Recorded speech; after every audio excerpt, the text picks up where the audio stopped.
कराची के मुख्तलिफ इलाकों में बिजली की लोड शेडिंग का दौरानिया बढ़ गया है। शहरियों की जिंदगी अजियतनाक हो चुकी। इलेक्ट्रिक की हरदर्मी के खिलाफ शहरी खवातीन समेत एहतजाज करने पर मजबूर हो गए। ओल्ड सिटी में टिम्बर मार्केट और मुहल्लिका इलाकों के मकीन भी सरापा एहतजाज बन गए।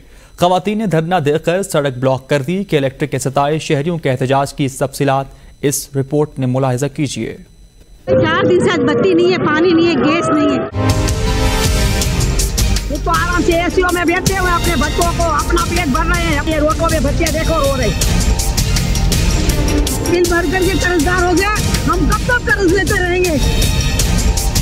कराची में बिजली की लोड शेडिंग के सताए शहरी सड़कों पर निकल आए। नश्ता रोड पर टिम्बर मार्केट और इसे मुल्हिका इलाकों के मकीन बिजली की तवील लोड शेडिंग के खिलाफ सरापा एहतजाज बन गए। एहतजाज में शामिल ख्वातीन ने धरना देकर सड़क ब्लॉक कर दी। मुजाहिरीन का कहना था कि भारी भरकम बिल भरते हैं, लेकिन इन घरों में 12 घंटे बिजली नहीं होती, साथ में गैस भी चली जाती है। तमाम मामूलात जिंदगी मुश्किल हो गए हैं। इतना जुल्म कर रही है इलेक्ट्रिक के ऊपर, अवाम के ऊपर इतना जुल्म कर रही है।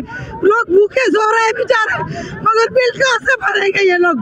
इनको रहम नहीं है, इनको खुदा का खौफ नहीं है। मुजाहिरीन ने के इलेक्ट्रिक को बुरा भला भी कहा और मजीद ये भी कहा कि अब बिजली आएगी तो ही एहतजाज खत्म करेंगे। लोड शेडिंग के बाद भी बिल इतने ज्यादा दे रहे हैं कि आवाम की पहुंच से बाहर है। परवेज सोहेल आप लोग नहीं मंगा रहे, लोड शेडिंग इसलिए कर रहे हैं, आप अपना डॉलर बचा रहे। शहर कायद के बासी दीगर मसाइल के साथ बिजली की लोड शेडिंग का अजाब भुगत रहे हैं।